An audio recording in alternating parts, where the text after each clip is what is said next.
First news में सच कुछ important नहीं है, बट बस यहाँ पर जो गोटाबाया राजपक्षा थे, श्रीलंका के प्रेसिडेंट, उन्होंने फाइनली अब रेजिग्नेशन दे दिया है। तो यही न्यूज़ है फर्स्ट। तो on run Gotabaya in Singapore resigns, protesters leave Colombo government buildings. यहाँ पर जो न्यूज़ इंपॉर्टेंट हो जाती है that is related to monkeypox. तो इंडिया में पहला मंकी पॉक्स का केस मिला है केरला में। तो यहाँ पर हम पहले मंकी पॉक्स के बारे में डिस्कस करते हैं कुछ फैक्ट्स। मंकी पॉक्स एक जूनोटिक डिजीज़ है। जूनोटिक का मतलब ये होता है कि इसका ट्रांसमिशन होता है from animals to human.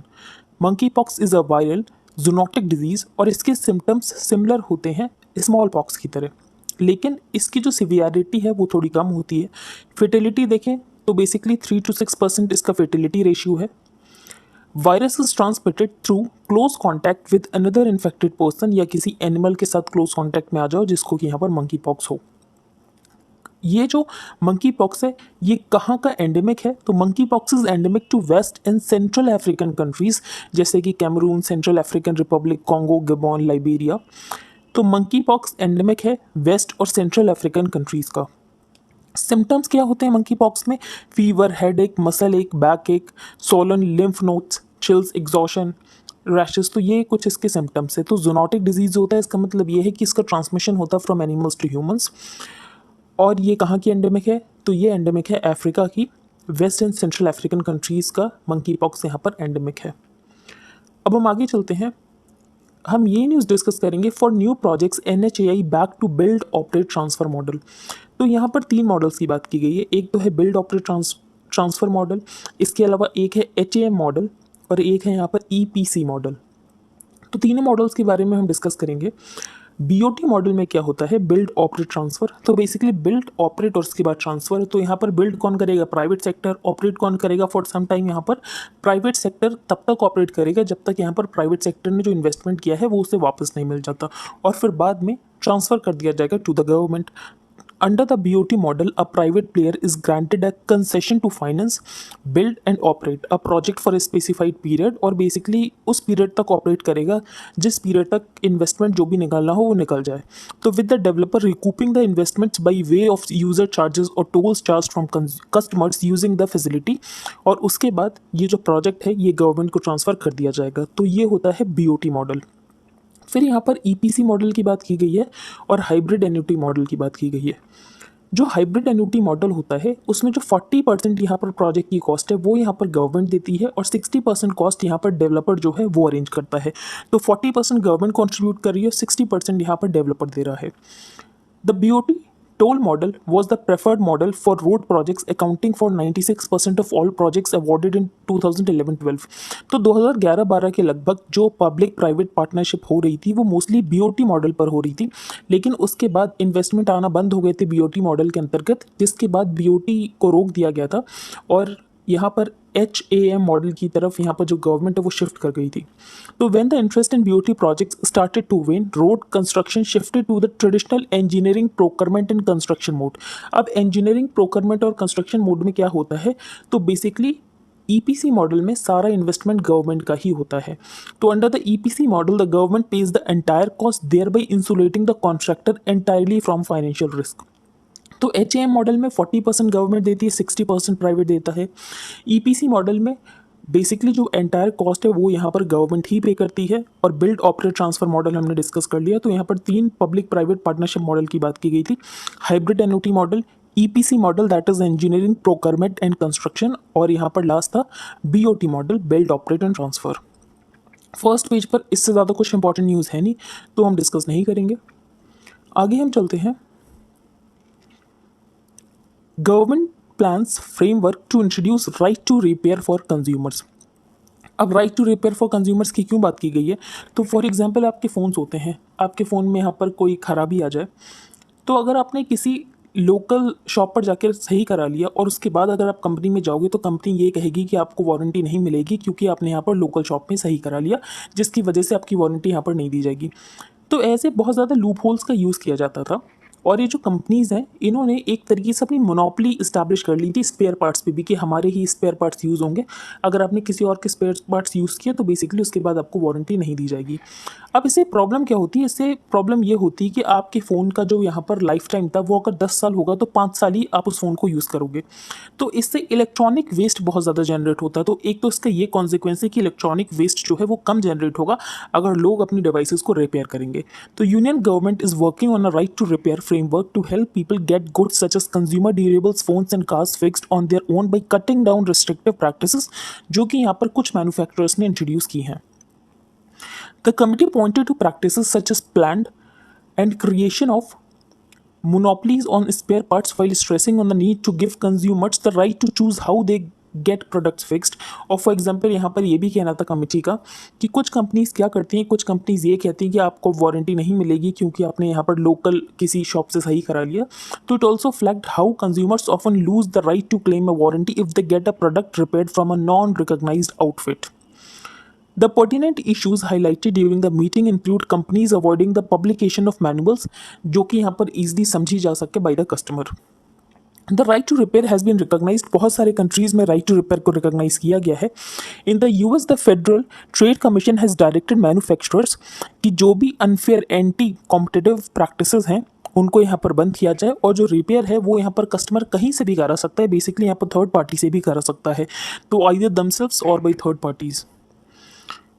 Intellectual heritage project क्या है सेंटर जो प्लान कर रहा है? तो बेसिकली 100 कॉन्फ्रेंसेज होंगी अक्रॉस द कंट्री और 100 थीम्स पर होंगी। यहाँ पर कुछ थीम्स बताए गए हैं। पहला थीम है यहाँ पर economic reforms and emerging global economy. तो पहला थीम ये है कि जीएसटी कैसा रहा, एक्सपोर्ट्स हमने कितने किए, जो इंडिया है वो कैसे इन्वेस्टमेंट डेस्टिनेशन बन रहा है, हम कैसे आत्मनिर्भर बन रहे हैं। फिर यहाँ पर सेकंड थीम होगा इंडियाज़ ग्रेट कल्चरल हेरिटेज। तो इसमें ये बताया जाएगा कि कैसे हम कल्चर हिस्ट्री को वापस से ला रहे हैं। इंडिया के जो फ्रीडम फाइटर्स हैं उनको ट्रिब्यूट देने की बात की जाएगी, स्टैच्यू ऑफ यूनिटी की बात होगी, क्रांति मंदिर, जलियांवाला बाग मैसेकर, तो इन सब के बारे में डिस्कशन होगा। फिर टेक पावर्ड इंडिया, तो कैसे हम यहाँ पर डिजिटल इंफ्रास्ट्रक्चर क्रिएट कर रहे हैं इंक्लूसिवनेस बढ़ाने के लिए। उमंग ऐप की बात की गई है, यहाँ पर भारत डिजिटल मिशन, जीवन प्रमाण डिजिटल मिशन, तो इन सब की बात की गई है। फॉर एग्जाम्पल जीवन प्रमाण पत्र की, तो इसमें क्या बताया गया है कि कैसे हमने डिजिटाइजेशन से इंक्लूसिवनेस को बढ़ाया है। फिर एजुकेशन मिनिस्ट्री के कुछ initiatives, for example national education policy, समग्र शिक्षा, निपुण भारत, नेशनल अचीवमेंट सर्वे, तो इन सब के बारे में डिस्कशन होगा। तो क्या है ये इंटेलेक्चुअल हेरिटेज प्रोजेक्ट? तो बेसिकली कॉन्फ्रेंसेस की जाएंगी और कॉन्फ्रेंसेस में डिस्कशन किया जाएगा बहुत सारे थीम्स के ऊपर, जो कि थीम्स हमने देख लिए कि कौन से यहाँ पर मेन थीम्स होंगे। एजुकेशन से रिलेटेड होगा, कल्चर से रिलेटेड होगा, तो ये कुछ थीम्स होंगे। आगे हम चलते हैं। I2U2 समिट हुई है। अब I2U2 में कौन कौन से कंट्री हैं? इंडिया, इजराइल और यूएसए और यूएई, तो I2U2 समिट हुई है। अब I2U2 समिट में इंडिया के लिए एक अच्छी बात ये हुई है कि $2 बिलियन इन्वेस्ट किए जाएंगे इंडिया में फूड पार्क्स बनाने के लिए। तो $2 billion programme to develop food parks across India. इसके अलावा एक रिन्यूएबल एनर्जी प्रोजेक्ट बनाया जाएगा गुजरात में। अब I2U2 फ्रेमवर्क के अंतर्गत इन कंट्रीज़ का ये कहना है कि हम इन्वेस्टमेंट करेंगे 6 एरियाज़ में, 6 की एरियाज़ में, जो कि होगा water, energy, transport, space, health and food security. तो I2U2 समिट ये आपको पता होना चाहिए। अब हम आगे चलते हैं। बेटी Bachao Beti Padhao to be extended to all districts. तो बेटी बचाओ बेटी पढ़ाओ का क्या ऑब्जेक्टिव था? तो फीमेल इन्फेंटिसाइड को रोकना है और यहाँ पर बेसिकली पेरेंट्स को इनकरेज करना है कि आपको अपनी डॉटर को भी एजुकेशन देनी है। तो Beti Bachao Beti Padhao the centre's flagship programme for women's empowerment which focuses on education of girl child and improving sex ratio. तो ये बेटी बचाओ बेटी पढ़ाओ का उद्देश्य था। फिर यहाँ पर मिशन शक्ति की बात की गई है। अब यहाँ पर दिसंबर में एक कमिटी थी, committee on empowerment of women, और उसकी फाइंडिंग से हमें ये पता चला था कि बेटी बचाओ बेटी पढ़ाओ का जो फंड है उसमें 80% जो फंड्स था वो सिर्फ यहाँ पर एडवर्टीजमेंट के लिए यूज़ हो रहा था। तो it stated that nearly 80% funds for the Beti Bachao Beti Padhao scheme has been used for advertising and not on sectoral intervention. तो 80% फंड सिर्फ एड के लिए यूज़ किया जा रहा था। अब नए गाइडलाइंस के अंतर्गत यहाँ पर मिनिस्ट्री ने कुछ टारगेट रखे हैं। फॉर एग्जांपल सेक्स रेशियो को हर साल 2 पॉइंट से इंप्रूव करना है, इंस्टीट्यूशनल डिलीवरीज को 95% पर लेकर आना है। इसके अलावा जो रजिस्ट्रेशन होता है फर्स्ट ट्राइमेस्टर में उसका 1% इंक्रीज़ होना चाहिए। सेकेंडरी एजुकेशन में 1% इंक्रीज़ होना चाहिए इनरोलमेंट में। तो ये बेसिकली एक साल का टारगेट यहाँ पर बताया गया है। अवेयरनेस बढ़ानी है, ड्रॉप आउट रेट को कम करना है। इसके अलावा scheme will also look at increasing girls participation, और यहाँ पर जो टैलेंट है वो यहाँ पर आइडेंटिफाई किया जाएगा और गर्ल्स पार्टिसिपेशन जो है वो इंक्रीज़ किया जाएगा इन स्पोर्ट्स। इसके अलावा वन स्टॉप सेंटर्स बनाए जाएंगे। वन स्टॉप सेंटर्स क्यों बनाए जाएंगे? तो बेसिकली जिन वुमेन ने वॉयलेंस फेस किया है उनको हेल्प करने के लिए वन स्टॉप सेंटर्स बनाए जाएंगे। तो ministry also plans to strengthen one stop centre set up to help women facing violence by adding 300 one stop centres in districts जहां पर high rate of crime against women देखा गया है, तो वहां पर वन स्टॉप सेंटर्स बनाए जाएंगे। तो बेसिकली नई गाइडलाइंस है।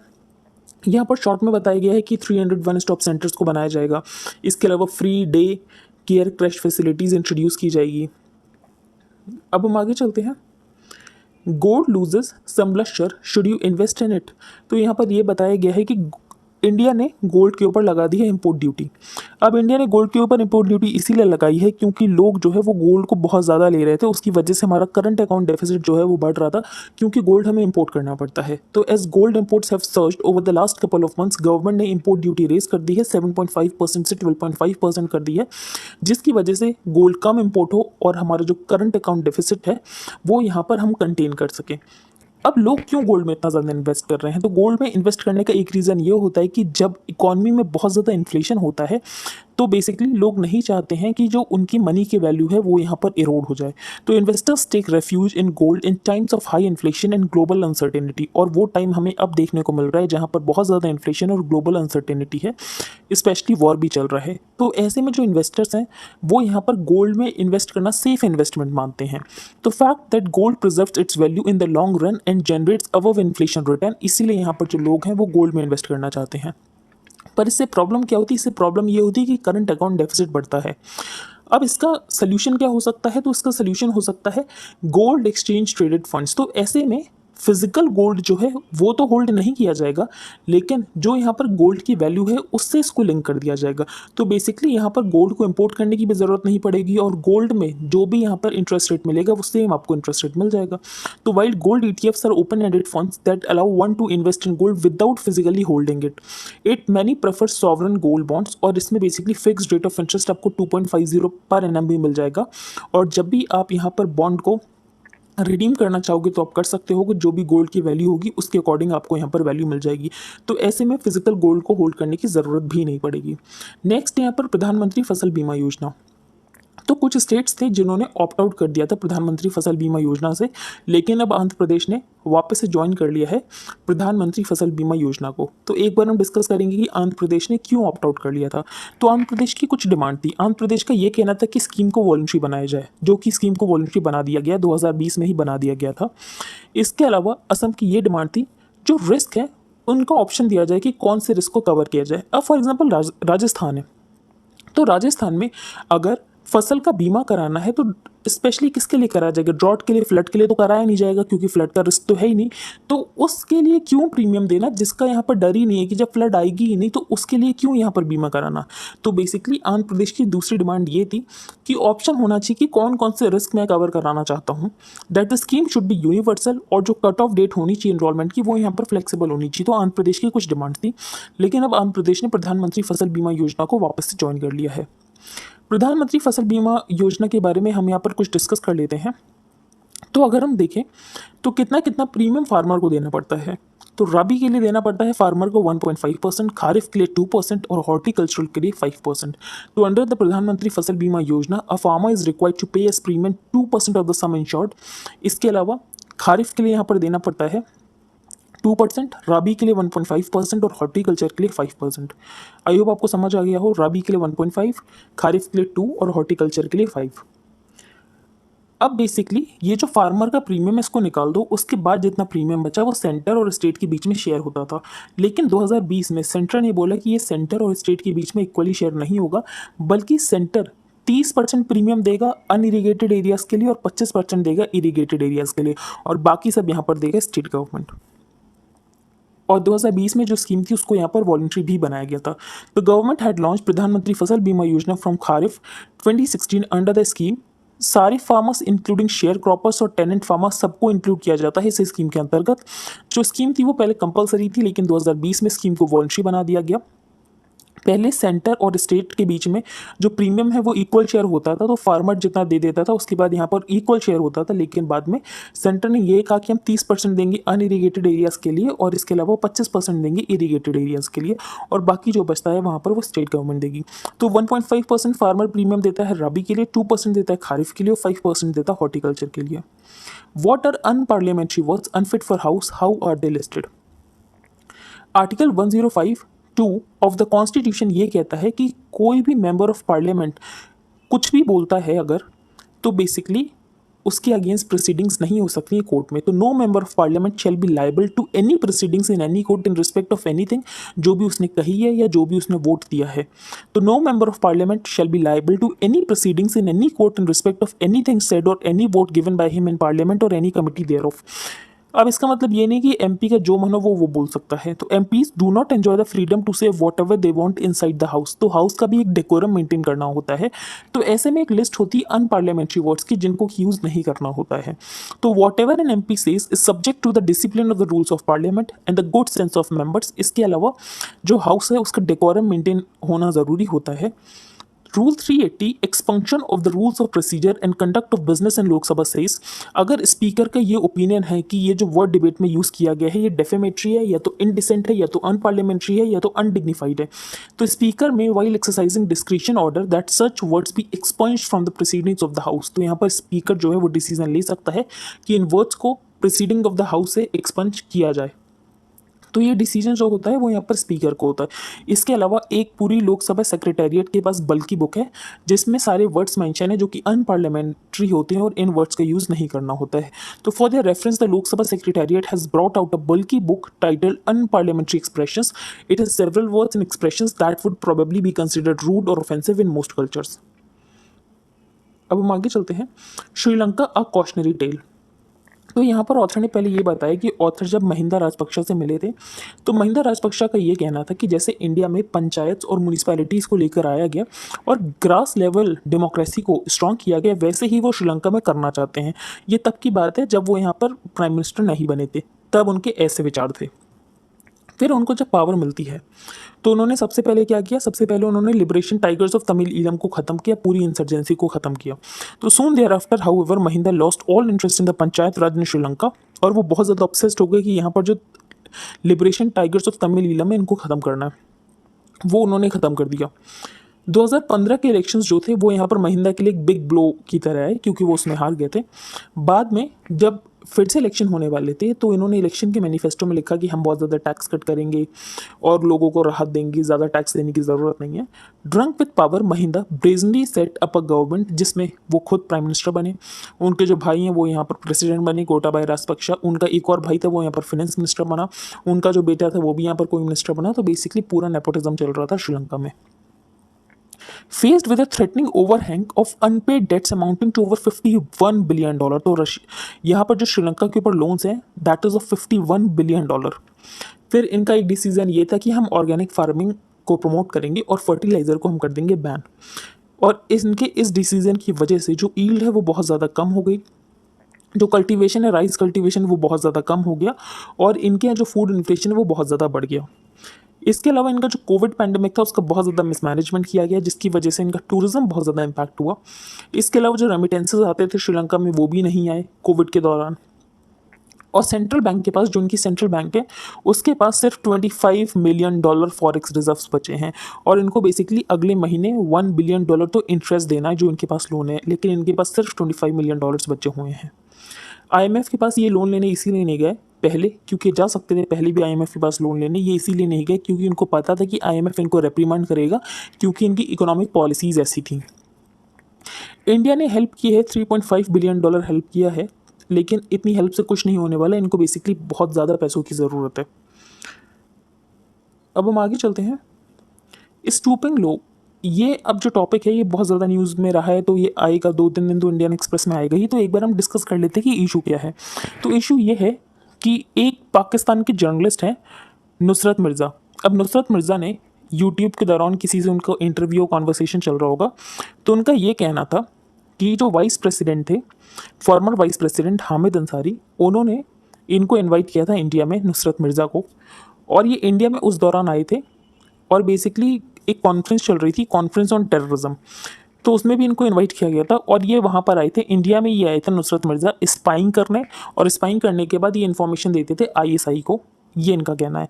तो accusations against Ansari are that he invited a Pakistani spy journalist Nusrat Mirza, और इनवाइट किया गया था to a conference on terrorism in India जब वो वाइस प्रेसिडेंट थे 2010 में, and that the journalist used the trip to collect information. और ये जो नुसरत मिर्ज़ा था ये यहाँ पर इन्फॉर्मेशन कलेक्ट करता था इंडिया में और स्पाई करता था, और ये इन्फॉर्मेशन आईएसआई को जाकर देता था। अब ये तो इसका वर्जन है, इसने जो भी बोला। हमारे लिए इंपॉर्टेंट ये है कि हमारे वाइस प्रेसिडेंट का क्या वर्जन था, क्योंकि वो हमारे फॉर्मर वाइस प्रेसिडेंट है, तो उनका ये कहना है कि वो इस इंसान को जानते तक नहीं है, वो इस इंसान से कभी मिले तक नहीं है। बाकी जो कंट्रोवर्सी चलती है वो तो चलती ही रहेगी। अब हम आगे चलते हैं। No winners in this war, तो ये रशिया यूक्रेन की वॉर की बात की गई है।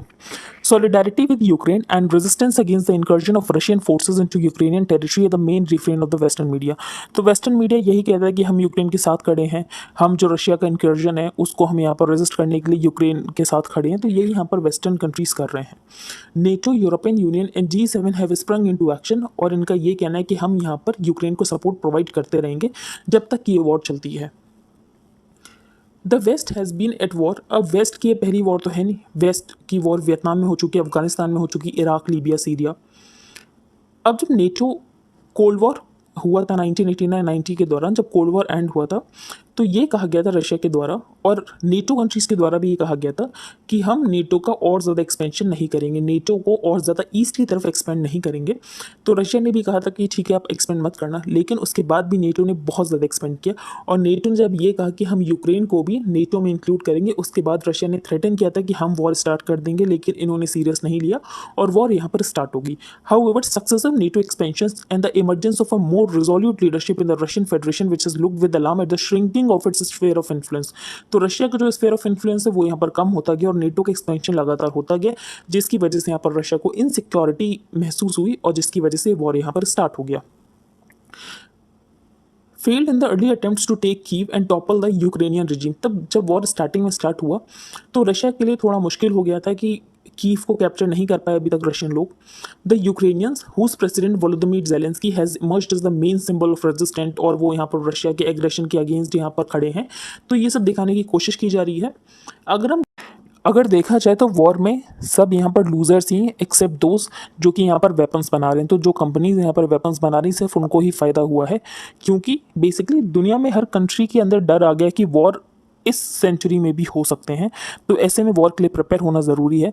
फॉर एग्जाम्पल यहाँ पर जो जर्मनी है, जर्मनी ने ये कहा कि हम अपनी मिलिट्री स्पेंडिंग बढ़ा देंगे, क्योंकि वॉर का हमेशा डर बना हुआ है।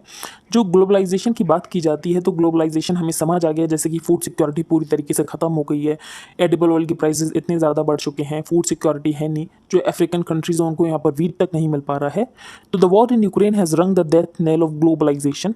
फिर यहाँ पर जो जर्मनी है उसने अपनी स्पेंडिंग इंक्रीज़ कर दी है, और जर्मनी का ये कहना है कि ये वाटर शेड मूवमेंट है और जिसकी वजह से हमें अपनी मिलिट्री स्पेंडिंग इंक्रीज़ करने की ज़रूरत है।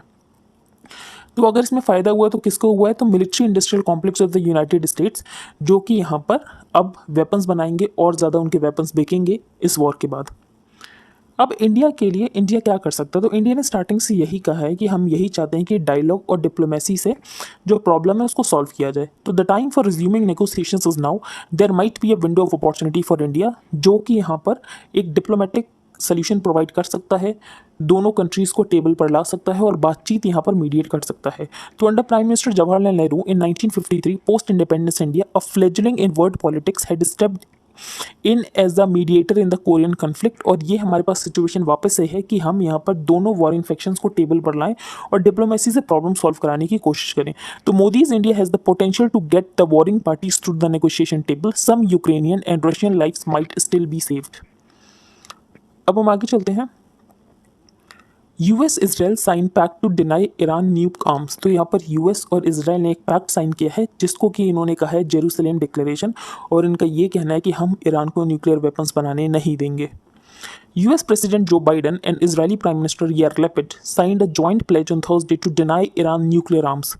The undertaking, part of a Jerusalem declaration, crowning Biden's first visit to Israel as president, और यहाँ पर इनका ये कहना है कि अगर ज़रूरत पड़ी तो ये ईरान के अगेंस्ट फोर्स को भी यूज़ करेंगे, लेकिन ईरान को न्यूक्लियर वेपन बनाने नहीं देंगे। यहाँ पर एक लोकेशन बताई गई है जो कि यूक्रेन में है, जिसका कि नाम है विनितिसिया। तो ये आपको पता होना चाहिए विनीतिसिया कहाँ पर है, तो this is located in Ukraine.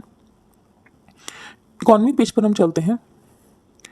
यहाँ पर बात की गई है हाइफा पोर्ट। तो हाइफा पोर्ट कहाँ पर है? इजराइल में, और मोस्ट प्रोबेबली ये जो हाइफा पोर्ट है ये इंडिया को मिलेगा। Need meaningful revenues from deal. Finance minister Nirmala Sitharaman on Thursday called on G20 countries कि G20 कंट्रीज जो यहाँ पर ग्लोबल मिनिमम टैक्स को इंट्रोड्यूस करने की बात कर रहे हैं, तो उससे डेवलपिंग कंट्री को कोई नुकसान नहीं होना चाहिए।